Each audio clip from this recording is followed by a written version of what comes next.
Muriel Monster, I'm Mayor of Washington, D.C., and I'm calling to order this meeting of the New Columbia Statehood Commission. As a co-chair, I may convene the meeting, and I am doing so with Senator Strauss, with Senator Brown, and with Representative Garcia. I would like to ask the members to take a look at the minutes circulated from the last meeting. Are there any questions, comments, or corrections on those minutes? Hearing none, I will entertain a motion to approve. It's been moved and seconded. All in favor of the minutes as presented say aye. Aye. Any opposed? The ayes have it, and the minutes are approved. I would like to ask the members to look at the agenda before you. Item 1, approval of the minutes. Item 2, thank and recognize the members of the Legal Advisory Committee. Item 3, the public comment period. Item 4, the New Columbia Statehood Commission, and a vote on is a voting item for the public release of the draft constitution. Are there any changes to the agenda as presented? Without objection, I would like to add an item 5, which would allow for questions on the draft constitution. Any opposition? Let me add item number 5, questions. So let me also recognize, in our last meeting, we talked about the working groups that would support the New Columbia State Commission. And I explained then just what the New Columbia State Commission is. It is the commission that was created by legislation by our co-chair and council chairman, Phil Mendelson. It is made up of the mayor, the council chairman, and our 2 senators and representative. The Statehood Commission is tasked with promoting statehood for Washington, D.C. Part of that plan was that a legal advisory committee would advise this commission.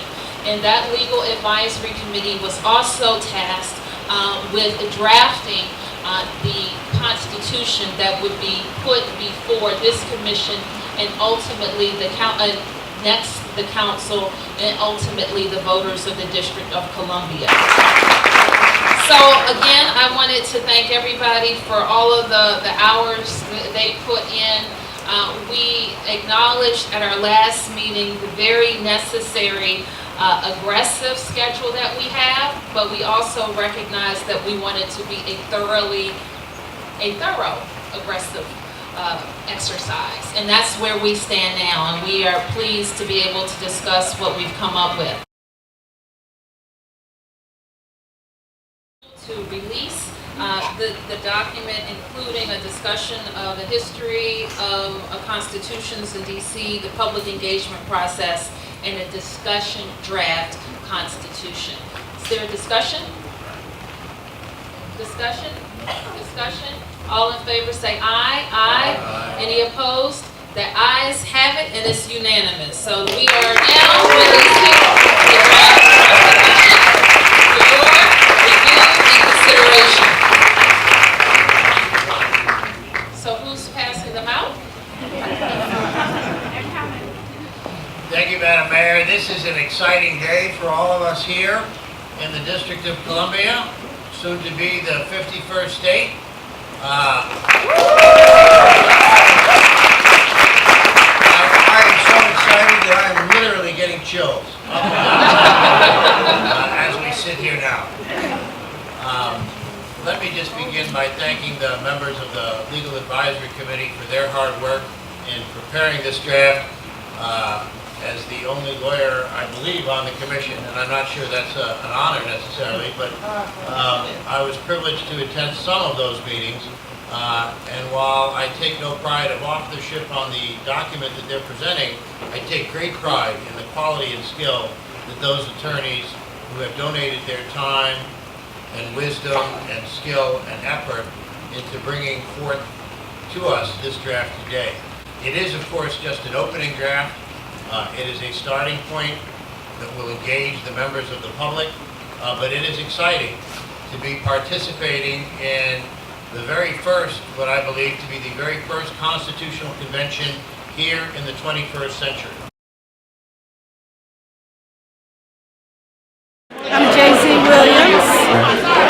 Well, I was terribly impressed with the process that's going forward and moving swiftly, apparently. I think there's a lot more that needs to be done and needs to include more of the residents of the district, in terms of their input before all of this is completed. My views is, as I stated a moment ago, I applaud the mayor and those who believe now is the time to push for statehood. But pushing for statehood has to be done with intended purposes, and that is to make sure that everybody expresses themselves, and it's done democratically. Statehood is never gotten from the top down, but from the bottom up. A statehood constitution written in 82 and ratified, so we should be discussing those things. But a convention that just tells us, or a constitution that just ratifies what the U.S. Constitution is not one that's going to meet the aspirations of the people of Washington, especially African American people. My name is Anise Jenkins. I'm a resident of Ward 5, native Washingtonian. And I feel that today is a big step towards statehood. I'm really happy that we have a mayor that's on the side of statehood. I just want to make sure that the people are invited and are involved in this movement. This is huge. The fact that D.C. is going for statehood, we voted for it in 82, don't forget. We voted for it in 82. We have a chance again to confirm it and vote even more. Free D.C., statehood now. And I want to say I am a proud supporter of the Washington Informer newspaper. Thank you for being the voice of the community.